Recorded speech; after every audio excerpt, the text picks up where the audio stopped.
All right, welcome in, everyone, to our deep dive on how to win friends and influence people. Yeah, I am pumped for this one. it's a classic. Oh, it is. It really is. How to win friends and influence people. Who doesn't want to know that? Right.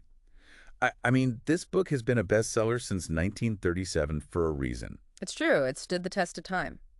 Dale Carnegie tapped into something, I think, timeless about human nature with this. For sure. But, instead of me rambling on about it, I thought, Sure. I have prepped some questions based on what, you, the listener, Yeah. want to learn from this book. Sounds good. And, of course, I have our expert here to help us unpack it all. Absolutely. So, first up, Yeah. why do you think this book has been so popular for almost a century? It's a great question. I mean, what makes it relevant even today? I think it's because it speaks to something so fundamental about us as human beings. Oh, Like, think about it. We all want to be liked, right? yeah. We all want to have influence. We all want to build relationships. And these desires, they don't really go out of style. I guess that's true. They're kind of woven into what it means to be human. Okay, interesting. And Carnegie, he really understood this. Yeah. In fact, he actually started by teaching human relations courses. Whoa, really? Imagine that. A class dedicated to getting along with people. No, that's wild. And he spent years refining these observations, Okay. interviewing all these incredibly successful figures from all walks of life, business, politics, entertainment, you name it. So he was really looking at the best of the best. He wasn't just theorizing. He was looking for patterns, in how the people who excelled at this, building relationships, actually did it. So it's almost like he crowdsourced wisdom from He kind of did the it. best of the best. Exactly. But didn't he do research too? He did, yeah. Didn't he look at some studies He did. about what adults actually want to learn? Yeah, you're right. He wasn't just relying on anecdotes. He cites some pretty compelling research from the University of Chicago and the YMCA. Wow. And they found that after health, the number one thing that adults were interested in Okay, what was it? was people. People. Yeah, understanding them, getting along with them, influencing them. Wow. It basically validated what Carnegie had already observed. Right. We're hardwired to be social, Right. and mastering those interactions is this lifelong pursuit. Yeah, it's so true. It really is. Okay, so Yeah. one of the principles that I think always stands out to me Mm-hmm. is Carnegie's insistence on not criticizing, condemning, or complaining. Oh, yeah, that's a big word. Sounds great on paper, You sure? but realistically, don't we need to give feedback sometimes? Right. How do you Yeah. balance that without, I don't know, Without being a pushover. without being a doormat, right? That's where it gets really interesting. Okay. Because Carnegie isn't advocating for never giving feedback. Okay. He's very much focused on the how, not the if. And he uses this, I think, chilling example of Two-Gun Crowley, Oh, wow. who was this notorious cop killer. Okay. Even when he was facing execution, What? Crowley refused to take any blame for his actions. Wow. That's powerful. It highlights this very human tendency. Like what? We hate admitting we're wrong, That's true. even when, the evidence is overwhelming. Yeah. And if a hardened criminal struggles with this, Right. imagine how deeply ingrained it is in the rest of us. Yeah, that's a powerful point. It is. So if we're wired to deflect blame, Right. how do we approach giving feedback in a way that doesn't Mhm. trigger that, that defensive reaction? Well, Carnegie gives us a master class in this Yes. by looking at, of all people, Abraham Lincoln, Lincoln. known for his exceptional people skills. Mm-hmm. Lincoln was a master of navigating criticism, Okay. especially with his generals during the Civil War. Oh, You're interesting. probably familiar with the story of General Meade. Yeah, a little bit. After the Battle of Gettysburg, Mhm. Lincoln was furious that Meade had missed a prime opportunity to crush Lee's army, Yeah. potentially ending the war right there. Right there. He even drafted this scathing letter, Okay. but he never sent it. Why not? I mean, Mhm. from what I know, it seems like he had a right to be upset. That's the fascinating part. Okay. Lincoln realized that while his criticism might have been, valid, Right. the impact on Meade's morale, Okay. their relationship, the entire war effort, it would have been devastating. Oh, wow. He needed Meade to keep leading effectively. Yeah. And a scathing rebuke would have done the opposite. Okay, so he held his tongue in that instance. He did. But did he ever actually correct Meade? He did. Or any other generals, for that matter? He did, and his approach is pure genius. Okay, tell me. Later in the war, when General Hooker needed like a course correction, Mm-hmm. Lincoln took a completely different tack. Okay. Instead of leading with criticism, he showered Hooker with genuine praise, Oh, wow. highlighting his fighting spirit, Okay. acknowledging the immense challenges he faced. Gotcha. Only after Hooker felt seen and appreciated did Lincoln gently point out areas for improvement. Wow. So it's not about avoiding tough conversation. Right. It's about setting the stage for them in a way that preserves the relationship Yes, and makes the other person receptive to feedback. you got it. That's amazing. It is. So Yeah. it's about recognizing that everyone, Mm-hmm. from hardened criminals to decorated generals, It's true. has an ego that needs to be handled with care. Yeah. Lincoln understood that people are more open to hearing concerns Mm-hmm. when they feel heard and respected first. Exactly. That is powerful stuff. It is. Okay, you mentioned that Lincoln wasn't the only person that Carnegie learned from. Oh, not at all. What are some of the other surprising figures that he drew insights from? Oh, he was a student of human nature in all its forms. Like, he admired Napoleon III's trick for remembering names. Really? He saw genuine warmth in how Theodore Roosevelt treated even his servants. Wow. And he even studied Sigmund Freud, believe it or not. Freud. Yeah. As in the Father of psychoanalysis. father of psychoanalysis. Hmm. What could he possibly have to teach about winning friends? It's surprising, right? Yeah. But Freud was known for being a phenomenal listener. Oh, He gave his patients his undivided attention, creating this feeling of truly being heard and understood. right. And that, as Carnegie points out, is incredibly potent in building rapport. So it's not just about charm or persuasion tactics. Right. It's about tapping into a deeper level of It is. It's about connection. connection with people. Exactly. Okay. Yeah, Carnegie was all about building those genuine, mutually beneficial relationships, Yeah. not just like racking up superficial victories. Okay. You've Yeah. hit the nail on the head there. I think so. Welcome back to our deep dive into how to win friends and influence people. Yeah, glad to be back. Last time, Yeah, we uncovered some pretty incredible insights, we did. like Lincoln's masterful approach to giving feedback Mm-hmm. and that magic phrase for diffusing tension. Oh, that's a good one. So good. Powerful stuff. What's next Yeah. on our journey through Carnegie's wisdom? Well, I think it's time to tackle another big question, Okay. which is how do you persuade people without coming across as pushy or manipulative? Ooh, that's a good one. It's a tough one. Because I think we've all been on the receiving end we have. of those like aggressive sales tactics. Yeah. And it's never a good feeling. It's not. You feel so icky after those, like Yeah. almost used. Exactly. And Carnegie was very adamant that his principles weren't about, getting people to do what you want, Okay. but about finding those mutually beneficial solutions. So it's less about winning Yeah. and more about creating win-win situations. Exactly. I like that. It is. It's about collaboration. Yeah. He tells this great story I know. about how he once had to renegotiate the rent for a lecture hall he was using. Ooh, landlords, they're tough. They are notoriously tough. I can only imagine that conversation. Oh, it was probably... So what did Carnegie do? Well, instead of like arguing or pleading, Okay. he focused on understanding the landlord's perspective, Okay. highlighted the benefits that the landlord would gain Oh, by boy. keeping him as a tenant. Okay. Like, having the space reliably booked Gotcha. for other events. Yeah. Maybe events that could pay even more. So he flipped the script. He did. Instead of saying, please don't raise my rent, Mm-hmm. he showed the landlord how it was in his best interest to work with him. You got it. And guess what? What? It worked. It did. He was able to secure a much more favorable rate. That's brilliant. Yeah, it was smart. Makes me think about how often I go into negotiations with a me versus them mentality. Oh, for sure. Completely missing the opportunity to find common ground. We all do it. Yeah. Carnegie would say, and I think he's right, Yeah. that understanding the other person's point of view is even more important than your own.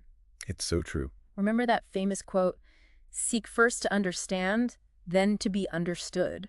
I love that quote. Carnegie was a big believer in that. Yeah. I can see how that would be powerful. Mm. It's so easy to get caught up in our own needs and desires that we forget to see things from the other person's perspective. Right, we forget to step into their shoes, Yeah. see the world through their eyes. He even uses the example of a sales letter. Oh, yeah, that was a bad one. So focused on the company's wants All about them? that it completely alienated the potential customer. Who wants to be talked at like that? It's a sales fail, if I've ever heard one. Yeah. Okay, so Mm-hmm. this is all making sense to me, but sometimes it feels like I'm bending over backwards, trying to Yeah. be understanding, Right. and the other person is still not budging. I've been there. How do I stay motivated when it feels like a one-way street? It's tough. It is. And that's where I think genuine interest comes into play. Okay. Carnegie believed that the most successful people are those who are truly interested in others. Not just pretending to be I'm interested, making it, no. but actually curious about what makes people tick. Yeah, having that genuine curiosity. So it's less about being a smooth talker Yeah, and more about being a good listener. you got it. It's so counterintuitive. It is, but it's powerful. He tells this great story about how he completely charmed a famous botanist at a dinner party. He did. This guy was really into plants. Oh, I'm all ears. Well, and it wasn't by talking about himself all night. Tell me how he did it. He simply asked the botanist about his work, Okay. listened intently, Mm-hmm. and expressed genuine admiration for his knowledge. Okay. By the end of the night, Yeah. the botanist walked away thinking Carnegie was the most stimulating conversationalist he'd ever met. So the key to being a captivating conversationalist is to actually talk less and listen more. It sounds paradoxical, It does. but it's true. That's amazing. When we focus on making that other person feel heard and valued, Yeah. we create a much more positive and productive dynamic. Like, you know what they say? What's that? You have two ears and one mouth for a reason. It's true. We should use them proportionally. I love that. It's good advice. I'm going to keep that in mind. Do it. What about when you actually need to steer the conversation towards a particular goal? Sure. How do you do that without derailing, like, the rapport that you've built? It's a delicate dance. It is. And Carnegie emphasizes the importance of talking in terms of the other person's interests. Okay. Find that common ground, Yeah. that shared passion that makes them lean in and want to hear more. I can see how that would be so much more effective than just trying to force my agenda on someone. Right. It's not about force, it's about alignment. Alignment, yeah. Yeah. So do you have any examples of that in action? He shares an anecdote about a salesman who finally landed this huge order after years of trying to sell fuel to a chain store company. Okay. His secret: I'm listening. What is it? he stopped pushing his product Okay. and instead tapped into the executive's passion for debating. Debating, what do you mean? He asked the executive for help preparing for a debate on the pros and cons of chain stores. So he asked for the executive's expertise. He did. Even though he was trying to sell him something. It was a bold move, That's bolder. but it was brilliant. And it worked. It did. Wow. The executive, flattered and eager to share his knowledge, Right? readily agreed, Well, and in the process, a genuine relationship formed. that's brilliant. It was. He shifted the whole power dynamic by making the executive the expert. Exactly. Completely. And it paved the way for a successful business deal. I love it. The executive, impressed by the salesman's sincerity and respect, Yeah. ended up offering to buy fuel from him without even being asked. Wow. So sometimes the best way to win someone over is to just let them shine. Let them shine. It's about appealing to their desire to feel knowledgeable and valued. You got it. I like that. It's a much more subtle and effective approach than trying to dominate the conversation or force your perspective on someone. Right. It really is. This is making me realize how often I've approached these interactions Yeah. with like the wrong mindset. We've all been there. So used to trying to prove my point or Yeah. get my way Yeah. instead of focusing on building that genuine connection. It's a common trap. We fall into it all the time. But Carnegie offers a powerful alternative, He does. one that leads to stronger relationships, greater influence, Mm-hmm. and ultimately, more fulfilling interactions. I think that's the key takeaway. Yeah, and I'm ready for more. All right. What else does Carnegie have in store for us? Well, we're going to delve into even more practical techniques Okay. for winning people to your way of thinking Okay. without resorting to manipulation or coercion. I am so ready for this. It's going to be good. Stay tuned. All right, welcome back to the final part of our deep dive Yeah. into how to win friends and influence people. How to Win Friends and Influence People, Part 3. I feel like we've covered so much ground already, We have. It's a dense book. but I am ready for even more Okay. of Carnegie's wisdom. Sounds good. What else do we need to know to truly master Yeah. this art of human relations? Well, we've talked a lot about understanding other people's perspectives, Mm-hmm. finding common ground, Right. appealing to their desires. Yeah. But there's another crucial piece of the puzzle that we haven't touched on yet. Okay, what's that? avoiding arguments. Oh, that's a good one. It is, because Carnegie is pretty clear on this point. Okay. He sees arguments as completely futile, Really? even poisonous to relationships. You mean he's right. Yeah, I can't think of a single argument I've won that actually made things better in the long run. I think that's true for most of us. So what's the alternative? Just letting people walk all over you? No, not at all. Oh, It's about finding a way to disagree without being disagreeable. I like that. Right. It's about having those tough conversations Mhm. without letting them devolve into shouting matches. Okay, I like the sound of that, but honestly, Yeah, how do you actually do that?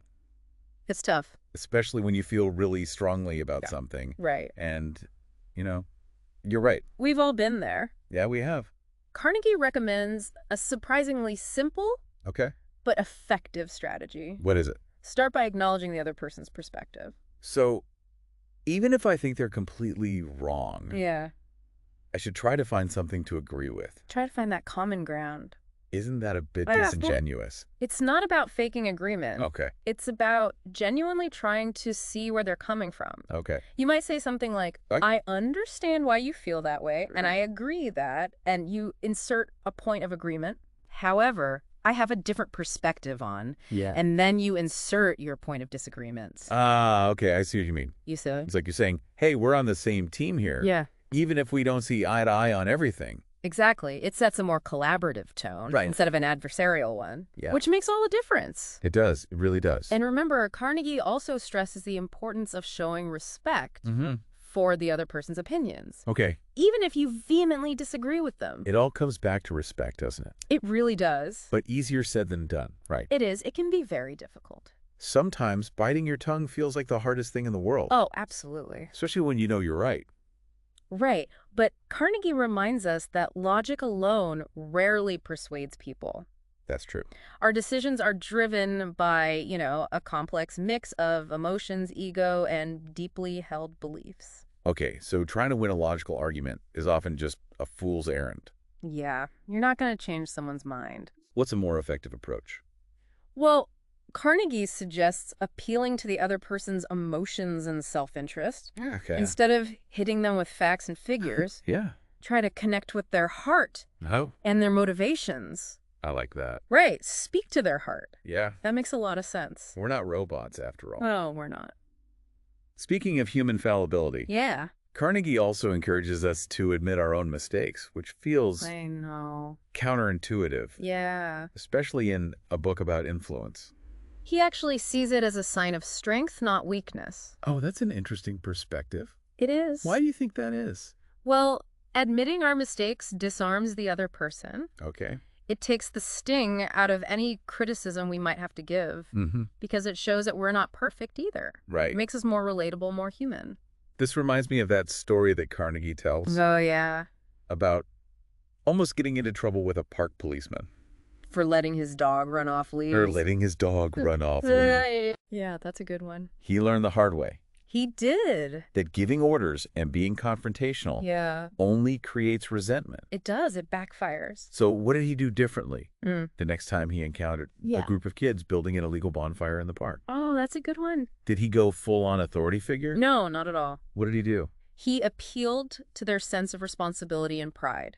Okay. He acknowledged their desire to have fun and then gently reminded them of the dangers of leaving a fire unattended. Oh, that's clever.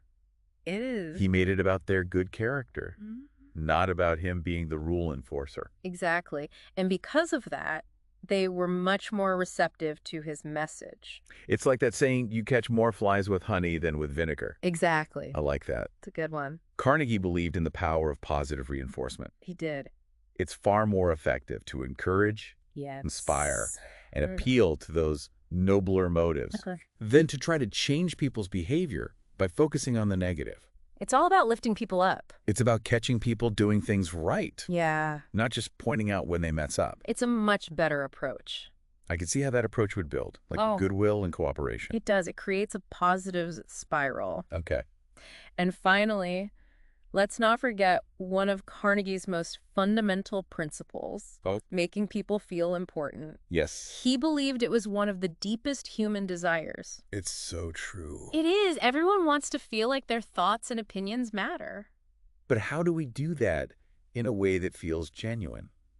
That's the key. It can't just be about flattery or empty praise. You can't. So what do we do? Carnegie suggests being specific in our praise. Okay. Instead of just saying, good job, Right. point out exactly what you appreciated Yeah. about the person's effort or achievement. So instead of saying, your presentation was great, you might say, I loved how you use visuals to illustrate your points in your presentation. Yeah, so- really helped me understand the concept. Yes, the more specific you are, the more sincere your praise comes across. It shows that you were truly paying attention, Okay. that you value their contribution. This reminds me of another powerful story Oh, yeah. that Carnegie tells Mm-hmm. about the transformative impact of encouragement. It's a beautiful story. It's about this young woman named Marie, Marie. who's working as a maid in a hotel. Oh, right. She's shy, insecure, and feels invisible. A lot of us can relate to that. Yeah. Feeling invisible. But then a guest makes this simple comment Oh. that changes everything. What did they say? She simply said, Marie, you don't know what treasures are within you. Oh, wow. That's powerful. And that's all it took. It's amazing. Those words sparked a complete transformation in Marie. It's incredible. She started to believe in herself, Good for her. and her newfound confidence was reflected in everything she did. That's the power of encouragement. It's amazing how a few words of encouragement can have such profound impact Yeah. on someone's life. Carnegie truly believed that we all have the power to be that kind of catalyst for others. Yeah, that's a beautiful thought. It is. So as we wrap up this deep dive Okay. into how to win friends and influence people, It's been a journey. it has been 3 parts. 3 parts. We did it. What's the key takeaway for our listener? I think the key takeaway Yeah. is that Carnegie's principles aren't just about winning friends and influencing people in this superficial way. Right. They're about something much deeper. Okay, what's up? Building those meaningful relationships, Mm-hmm. fostering genuine cooperation, Yeah. and ultimately creating a more positive and productive world. It all comes down to recognizing that everyone, Yes. regardless of their background or beliefs, Mm-hmm. is driven by these same fundamental desires. What are those? To be liked, To be liked. respected, and valued. Absolutely. And when we tap into those desires Yeah. in a genuine and sincere way, It's about being authentic. we unlock the true power of human connection. I love that. That's the real legacy of Carnegie's work. It is. Beautifully said. Thank you. Well, this deep dive has definitely inspired me to be more intentional Good. about how I interact with others, Yeah. both, in my personal and professional life. It's applicable everywhere. It is. These principles. I hope our listener feels the same way. Me too. So we leave you with this final thought-provoking question. All right, hit me with it. What's one small change you can make in your interactions today, Today. inspired by what we've discussed? That's a good question. No matter how small, Mm-hmm. every act of kindness, Yeah, every gesture of respect, I like it.